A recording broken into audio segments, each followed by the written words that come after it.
네, 여러분 지금 요즘 봄철이잖아요. 많은 꽃들이 뭐 이렇게 올라가고 또 이렇게 꽃이 피고 잎이 새싹이 솟아나고 그러는데 파릇파릇한 막 생동감 있는 이런 봄철을 맞이하여서 국가적으로 그렇게 봄을 매년 오는 봄이지만 그 봄을 누리지 못한다라는 그런 안타까운 그런 소식들을 매스컴을 통해서 볼 때마다 참 매번 우리에게 주어진 인생이었지만 어느 날 한번 누리지 못한 것, 내가 누리지 못한 것에 대해서 많이 아쉬워하고 안타까워합니다.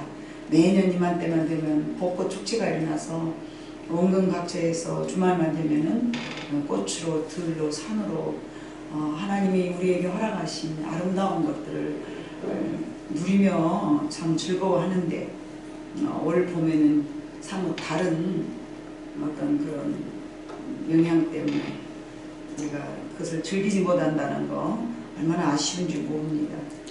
여러분, 광야 사막에서 자생하는 선인장과 꽃이 있는데요. 400년 만에 꽃이 핀답니다. 근데 이 꽃이 크기가 상당히 크더라고요. 얼마나 큰지 모르겠어요. 세수대야 얼굴 정도, 옛날에 과거에 우리 세수대야 얼굴 정도처럼 생겨가지고 선인장과인데 엄청 크더라고요. 인도 고산지에서 핀다는 마하메루라는 꽃이 있는데 그 꽃말이 행운입니다. 400년 만에 피었으니까 행운이지 않겠습니까? 근데 이 꽃이 여러분 피어가지고 400년 만에 폈으니까 좀 꽃이 오랫동안 가야 되지 않겠습니까? 근데 여러분 딱 하루 만에 시들어져요. 얼마나 아쉬웠겠습니까? 딱 하루 만에 핀다는데 히말라야에서 핀다는 그것이 여러분 진짜일까요? 가짜일까요? 400년 동안 그 꽃이 언제 핀가 들여다보면서 연구하고 글쎄요, 그런 말이 있는데 정말 400년 만에 피는 건지 안 피는 건지는 저도 잘 모르겠습니다. 어쨌든 이것은 인간이 생각해 봤을 때에 400년 동안 지켜본 사람이었기 때문에 그럴지 안 그럴지는 모르겠어요. 야, 이거 내가 언제부터 계산했는데 말이야 아직은 안 피었어. 그걸 기록해 놓고 막 누가 그렇게나 했으면 모를까. 여하튼 그것이 진짜라면 400년 만에 피운 꽃이 딱 하루 만에 죽는다면 그 죽는 이유가 어찌됐든 간에 하루 만에 죽는 거 맞잖아요. 그죠? 400년 만에 피운 것은 모르겠지만 하루 만에 진 건 사실이잖아요. 그 어찌됐든 그 딱 하루만 피고 죽는다면 여러분 그 죽는 이유가 무엇일까요? 그 꽃 자체를 보면 너무 불쌍하잖아요. 너무 안타깝죠.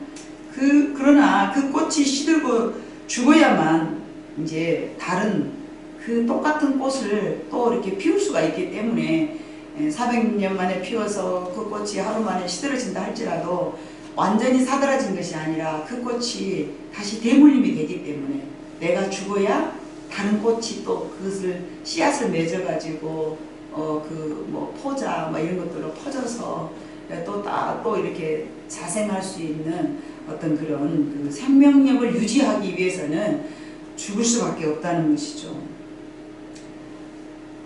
그래서 그 꽃이 시들어진 것은 안타까운 사실이지만 다른 또 번식을 위해서 죽는다는 것. 그래서 그 꽃은 죽음이 아니라 죽어야 산다는, 죽어야 유지한다는 그런 말이 되지 않겠습니까? 이 꽃은 더 이상 이 세상에 존재하지 않지만 그 꽃이 그래도 계속 남아있는 것은 그 꽃이 피어서 죽기 때문이라는 것이죠. 그래서 열매를 맺고 또 이렇게 살아가는 것입니다. 예수 그리스도의 죽음도 역시 마찬가지입니다. 이 땅에 오신 예수님께서 죽지 않았다라면 우리가 육체로부터 온전하게 살 육체가 아무도 없다라고 오늘 갈라디아 2장 16절로 21절에 있는 말씀이 그렇게 말씀하고 계십니다.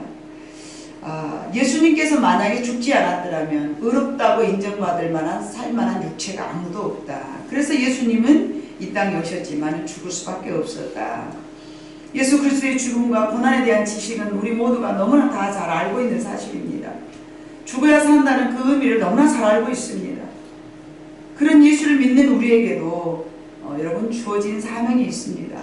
본문 20절에 있는 말씀처럼 내가 이제 살아갈 이유는 주님을 위한 삶이라는 것입니다. 내가 그리스도와 함께 십자가에 못 박혔나니 그러니 이제는 내가 사는 것이 아니요 오직 내 안에 그리스도께서 사시는 것이라. 이제 내가 육체 가운데 사는 것은 나를 사랑하사 나를 위하여 자기 자신을 버리신 하나님의 아들을 믿는 믿음 안에서 사는 것이다. 이것이 주님을 위해서 우리가 살아야 될 이유입니다. 그러나 정작 우리는 주님을 위한 삶을 정말 여러분 살아가고 있습니까? 아까 우리 장로님도 기도하면서 그랬잖아요. 주님을 위해서 산다고 하였지만 실제로는 나 자신을 위해서 살았습니다. 내가 죽어야 내가 산다는데 여러분 내가 죽어야 내가 삽니다. 내가 죽어야만이 내가 사는 것이에요. 그러나 우린 내 자아가 아직 죽지 못해서 내가 죽어 있어야 하는데 아직도 내가 살아있기 때문에 주님을 위한 삶을 살지 못하고 있는 것입니다. 주님을 위해서 살아야 되는데 아직도 내가 살아있어서 내 자아와 내 본능이 아직도 내가 원하는 대로 삶을 유지하고 이끌어가고 있기 때문에 주님을 위한 삶을 살아가지 못하고 있습니다.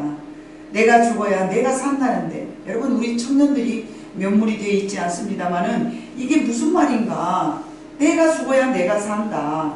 내 자아가 또는 내 육신의 생각이 완전히 없어져야 내 영혼이 살고 내가 그리스도 안에서 산다는 말씀입니다. 그래서 내가 그리스도를 위한 삶을 살아갈 수 없는 것은 아직도 내 속에서 내 자아가 살아있기 때문이라는 것이죠. 이 말씀을 좀 더 구체적으로 표현하려면 여러분 마태복음 12장 24절로 25절을 여러분 함께 읽어보도록 하겠습니다. 바리새인들은 듣고 이르되 이가 귀신의 왕 바알세불을 힘입지 않고는 귀신을 쫓아내지 못하느니라 하거늘 예수께서 그들의 생각을 아시고 이르시되 스스로 분쟁하는 나라마다 황폐하여질 것이요 스스로 분쟁하는 동네마다 집마다 서지 못하리라. 아멘. 주님의 말씀이 이렇게 말씀하셨습니다. 성령님이 내 안에 있는 사단을 내 안에 있는 자아를 죽이지 않으면 내 안에서 여러분 싸움이 일어납니다. 자 마태복음 12장 29절을 봐보죠. 시작. 사람이 먼저 강한 자를 결박하지 않고서야 어떻게 그 강한 자의 집에 들어가 그 세간을 강탈하겠느냐. 결박한 후에야 그 집을 강탈하리라. 아멘. 강한 자가 내 안에 있다면 더 강한 예수님의 힘으로 내 안에 있는 사단을 물리쳐서 쫓아내버려야 내 안에 하나님의 나라가 세워진다는 것입니다. 강한 자가 더 강한 자를 더 강한 자가 강한 자를 결박시키지 않냐면 우리는 살아있습니다. 그러므로 내 안에 하나님의 나라가 세워지려면 옛사람인 내 자아와 육신의 본성인 나의 생각이나 습관 또는 이념이나 사상을 모조리 쫓아내야 되는데 나는 나를 쫓아낼 수 있을까요? 못 쫓아냅니다. 나는 나를 쫓아낼 수가 없습니다. 사람이 먼저 강한 자를 결박하지 않고서야 어떻게 그 강한 자의 집에 들어가 그 세간을 강탈하겠느냐. 내가 나는 같은 동급이잖아요. 맞죠? 내가 내 자신을 쫓아낼 수 있어요? 쫓아낼 수 없어요. 쫓아낼 수 없어요. 더 강한 자가 들어와야만이 쫓아낼 수 있는 거예요. 그래서 내 안에 성령님이 들어오시지 않으면은 나는 절대 결박될 수가 없는 것입니다. 자, 이 말씀은 여러분 우리가 너무나 잘 알고 있지 않습니까? 마태복음 12장 22절에서 30까지 내용은 벙어리 되고 말 못하는 눈먼 자였던 그를 예수님께서 고쳐주셨기 때문에 바알세분들이 말했어요. 바리새인들이 바알세불을 힘입어서 귀신을 쫓아낸다라고 예수님을 비난했습니다. 그때 예수님께서는 귀신과 귀신끼리는 싸울 수 없다라고 말씀하셨습니다. 여러분 우리 속에 있는 자아나 내 속에 있는 본성은 누가 움직일까요? 내 스스로가 움직일까요? 누가 움직일까요 여러분? 네? 그럼 누가 움직이는 것 같아요? 귀신이 움직이는 거예요. 맞습니까? 그 인간이라고 말하지만은 엄밀히 따지면은 악한 영이 나를 지배하는 거예요. 그래서 귀신론자들은 말을 그렇게 합니다. 귀신을 쫓아내는 축기 사역을 굉장히 많이 하죠. 그렇기 때문에 내 안에 예수님이 온전히 거하시려면은 내 스스로는 내가 싸울 수 없습니다. 동급이기 때문에요. 그리고 내가 나를 어떻게 쫓아내고 내가 나를 어떻게 제압하고 내가 나를 어떻게 결박을 할 수 있습니까? 할 수가 없습니다. 그렇기 때문에 예수님이 내 안에 들어오시지 않는 한 나는 절대 결박 당할 수 없는 것입니다. 그 이유는 스스로 싸우지 않기 때문에 그렇습니다. 스스로는 싸울 수 있다 없다? 없다. 스스로 어떻게 싸웁니까? 여러분이 예수를 믿고 생각이 많아졌거나 이것이 옳은가 저것이 옳은가 번민스러운 것은 내 속에 예수님의 법과 사단의 법이 지금 싸움이 일어난 거예요. 어느 날 내가 무언가를 결정함에 있어서 이게 옳은 거야? 저게 옳은 거야? 라는 내 행동에 대해서 생각, 번민이 많아졌다면 내 안에 성령님이 들어오셔서 여러분 속에 들어있는 사단의 역사를 물리치기 위하여서 싸움이 일어난 줄로 믿습니다. 그래서 예수님께서 거룩함을 위한 고민은 내게 유익이라고 말씀하셨습니다. 썩어져 갈 것을 위한 고민도 우리에게 필요하다고 하는데 거룩함을 위한 고민은 더욱더욱 내게 유익한 줄로 믿습니다. 내가 스스로 싸운 것 같아 보이지만 실상은 내 안에서 사단의 법과 예수 그리스도의 법이 싸우고 있는 것입니다. 귀신의 법으로 귀신을 쫓아내지 않겠지만 예수님의 법으로 예수님도 쫓아낼 수 없습니다. 그렇다면 내 속에서 번민이 일어난 것은 귀신의 법과 하나님의 법이 항상 싸우고 있는 것입니다. 그럴 때마다 우리는 그것을 내가 내 생각이 많아졌다 또는 고민이 많아졌다 이렇게 말합니다. 그러나 여러분이 말하고 있는 고민이나 번민 생각들은 사단과 예수 그리스도의 법이 서로 대립하고 있는 상태임을 인식하시고 기억해 주시기를 바랍니다. 내 계획, 내 뜻은요 옛사람 내 자아등입니다. 항상 마귀는 이것을 가지고 나를 지배하고 살아왔습니다. 그래서 그때 그렇게 지배하고 살아왔던 예굽을 예수님께서는 하나님의 기적을 통하여서 아니야 이건 아니야 라면서 하나님을 쫓아갈 수 있도록 우리를 훈련시켜 주셨습니다. 이것들을 모두 죽여야만이 예수께서 내 안에서 살아나 내가 죽어도 주님을 위해서 죽고 살아도 주님을 위해서 사는 삶을 온전하게 살아갈 줄로 믿습니다. 여러분 예수님은 누가복음 4장 18절로 19절에 봐보니까 자 같이 읽습니다. 주의 성령이 내게 임하셨으니 이는 가난한 자에게 복음을 전하게 하시려고 내게 기름을 부으시고 나를 보내사 포로된 자에게 자유를 눈먼 자에게 다시 보게 함을 전파하며 눌린 자를 자유롭게 하고 주의 은혜의 해를 전파하게 하려 하심이라 하였노라. 아멘. 하나님은 우리에게 성령이 임하신 이유가 가난한 자에게 복음을 전개하시고 내게 기름을 부으시사 나를 보내사 포로된 자에게 자유를 눈먼 자에게 다시 보게 함을 전파하려 하려고 눌린 자를 또 자유롭게 하게 하려고 주의 은혜의 해를 전파하게 하려고 우리에게 성령을 부어주셨다고 말씀하셨습니다. 우리가 만나고 있는 모든 사람들은 아직도 갇혀있고 아직도 눌려있고 아직도 보지 못하고 포로되어 있다면 우리는 예수 그리스도의 은혜로 말미암아 그 성령이 갇혀있는 사람들에게 복음을 증거하고 자유를 선포하기 위해서 하나님께서 우리를 먼저 선별해서 선택해 주셨기 때문에 우리는 그들에게 나아가서 복음을 증거하는 것이 우리의 사명입니다. 포로된 자에게 자유를 줘야 되고요. 눈먼 자에게 보게 함을 눌린 자에게 또 자유를 이렇게 하라고 말씀하셨는데 아직도 내 자아가 죽지 않는다면 복음이 증거될 수가 없기 때문에 그렇습니다. 내 안에 옛것은 버리지 못한다면 새로운 예수님의 법에 종이 될 수 없고요. 난 여전히 사단의 종으로 살아갈 것입니다. 그래서 여전히 세상에 속하여서 세상 것과 짝하고 세상에 옛날에 살았던 내 감정을 버리지 못하고 새로운 것을 세상에 있는 즐거움을 세상에 있는 안전해 보이는 것들을 쫓아가는 것이 우리들의 인생 아니겠습니까? 그래서 내가 죽어야 내 안에 예수님의 법이 이깁니다. 그래서 로마서 7장 15절로 23절에 내가 죽어야 예수님이 산다라고 말씀하셨습니다. 같이 읽습니다. 시작. 내가 행하는 것을 내가 알지 못하노니 곧 내가 원하는 것은 행하지 아니하고 도리어 미워하는 것을 행함이라. 만일 내가 원하지 아니하는 그것을 행하면 내가 이로써 율법이 선한 것을 시인하노니 이제는 그것을 행하는 자가 내가 아니요 내 속에 거하는 죄인이라. 내 속 곧 내 육신에 선한 것이 거하지 아니하는 줄을 아노니 원함은 내게 있으나 선을 행하는 것은 없노라. 내가 원하는 바 선을 행하지 아니하고 도리어 원하지 아니하는 바 악을 행하는도다. 만일 내가 원하지 아니하는 그것을 하면 이를 행하는 자는 내가 아니요 내 속에 거하는 죄인이라. 그러므로 내가 한 법을 깨달았노니 곧 선을 행하기 원하는 나에게 악이 함께 있는 것이로다. 내 속사람으로 하나님의 법을 즐거워하되 내 지체 속에 한 다른 법이 내 마음의 법과 싸워 내 지체 속에 있는 죄의 법으로 나를 사로잡는 것을 보는도다.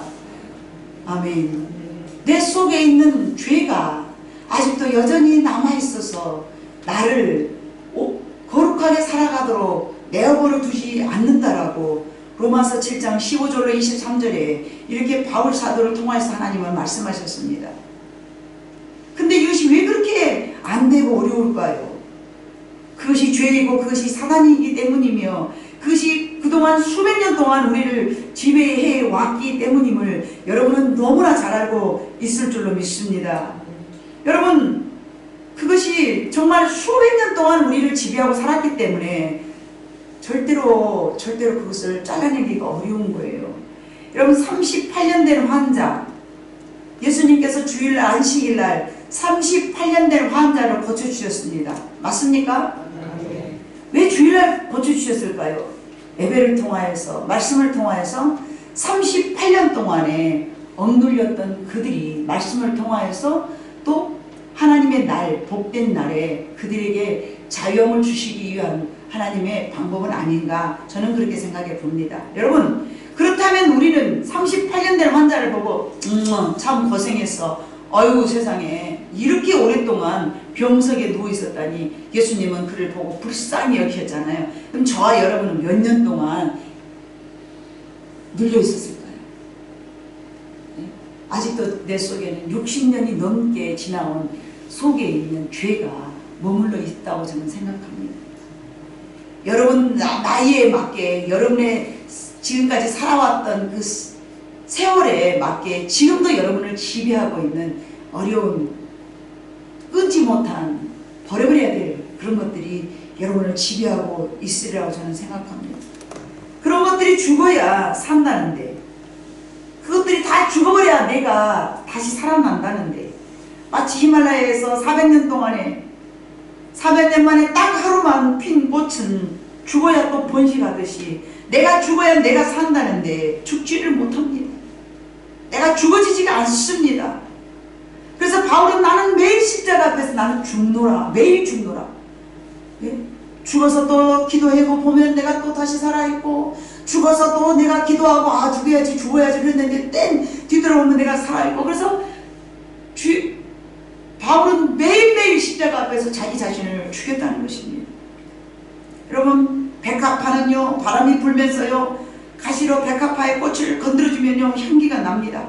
가만히 있으면 향기가 안 납니다. 근데 막 바람이 불잖아요. 그러면 살랑살랑 흔들어지면서 이게 향기가 나는 거예요. 여러분, 지금 여기 있는 이 꽃이요, 이게 타들어가는 거예요. 열이 있을 때만 이렇게 향이 나거든요.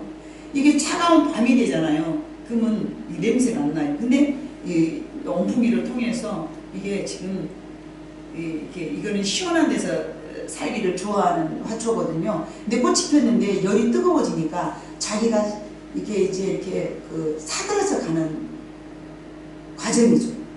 시들어져 가는 과정 속에서 향이 나는 거예요. 뜨거우니까.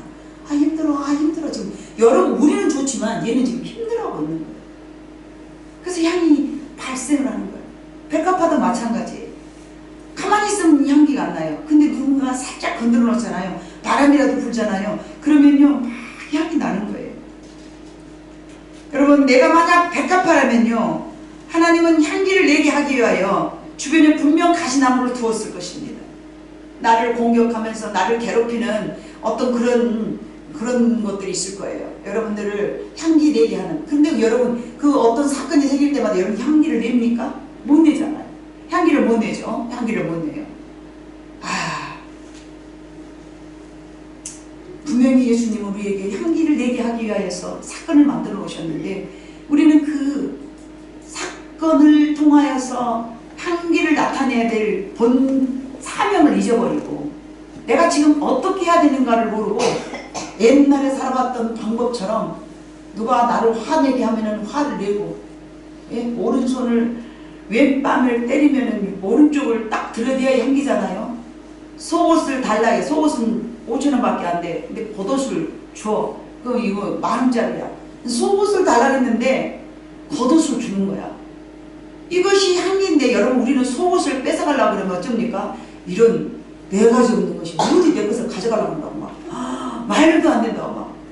그럼 예수님이 보시고 내가 너를 그렇게 가리키더냐? 그렇게 말씀하시지 않겠습니까? 어디 내 속옷을 가져가려고 하냐고 막 아주. 원수가 오리를 가져가면 10리를 가져가려고 했는데 여러분, 누가 나를 괴롭힌 사람이 내 것을 가져가려고 하면 여러분 줍니까? 막 안 되지 않습니까? 이게 저와 여러분입니다. 주님은 우리에게 그렇게 가르쳐 주셨어요. 백합화를 보라.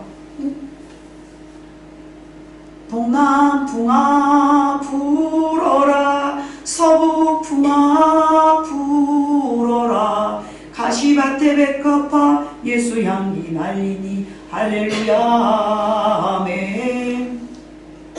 예수 향기를 날려야 되는데 누군가가 나를 죽이려고 그러면은 우리는 안 죽으려고 바리바리 아주 같이 대응하고 같이, 예? 맞서고, 그게 우리 조상들이 살아왔던 방법이기 때문에 우리는 지금까지 그렇게 하고 살아가는 한심스러운, 가시나무에게 찔림을 받은 백합화가 그것을 여러분 자원했을까요? 백합화가 나 좀 찔려줘, 나 향기 좀 나게, 자원하는 심령으로 백합화가 가시에게 막 일부러 찔림을 스스로 그렇게 했을까요? 자행했을까요? 그것은 분명히 아닐 것입니다. 여러분, 성도는 내가 피해를 보고 내가 다른 사람에게 조금, 예? 도덕적으로 말도 안 되는 어떤 행동을 통하면서 내가 참았거나 배설물로 여겼다면 더욱더욱 좋겠지만, 최소한 배설물로 여기지는 못한다 할지라도 참기라도 해야 향기를 나타내는 그런 삶인 줄로 우리는 모두가 너무나 잘 알고 있습니다. 근데 그게 안 되는 것이죠.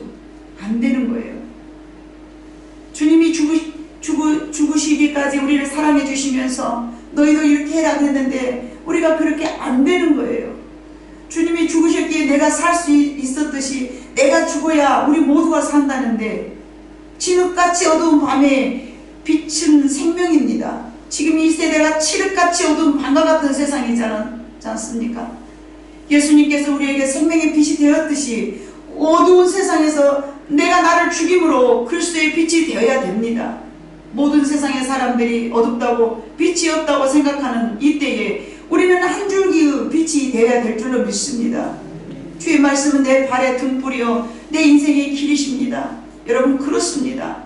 그분의 말씀은 내 인생의 등불입니다. 그분을 따라가는 우리들에게서도 빛이 나타나야 될 것입니다. 그러기 위해서는 내가 죽어야 하고요, 그럼으로써 내 작은 반딧불 같은 빛이 가할 줄로 믿습니다. 그래서 내가 살아서도 빛이 나타나고 죽어서도 빛이 나타나야 되는데, 그런데 아직도 내가 죽지 못한 이유, 내가 죽어지지 못한 이유, 그게 무엇일까요, 여러분? 왜 내가 죽어지지 못할까요? 오직 그거는 한 가지입니다, 여러분. 오직 내가 아직도 죽지 못한 이유는요, 주님보다 내가 나를 더 사랑하기 때문입니다. 주님을 더 사랑한다면 내가 죽어질 수 있습니다. 그러나 주님보다 아직도 내 자신을 내가 더 사랑하기 때문에 죽어질 수가 없는 것입니다. 내 구주 예수를 더 사랑하는 사람은요, 십자가 앞에서 더 이상 머뭇거리지 않습니다. 나를 위한 십자가, 그 사랑을 외면할 수가 없습니다. 하나님에게는 두 민족이 있었습니다, 여러분. 약속의 자녀와 종의 자녀. 하갈에게서 얻은 종의 자녀와 약속으로 얻어진 사라의 자녀. 집 나간 큰아들과 집 나가지 않은 큰아들과 집 나간 둘째가 있었으며, 마르다가 있고 마리아가 있었으며, 예수님 앞에서도 언제나 너희와 저희가 있었으며, 야곱과 에서, 가인과 셋, 양과 염소, 알곡과 가라지, 이렇게 있습니다. 여러분, 종의 자녀는요, 죄에 묶여서 세상에서 너무나 착하고 살아가고 자유롭게 살아갑니다. 너무너무 자유롭습니다. 종의 자녀는요. 여러분, 너무 역설적이지 않습니까? 종의 자녀는 지금도 열심히 세상에서 자유하고 살아가고 있습니다. 그러나 약속의 자녀는요, 날마다 세상과 싸우면서 죄와 싸우고 말씀의 종이 되어가야 될 줄로 믿습니다. 이 갈라디아 5장 13절에 봐보면요, 갈라디아 5장 13절이 없습니까?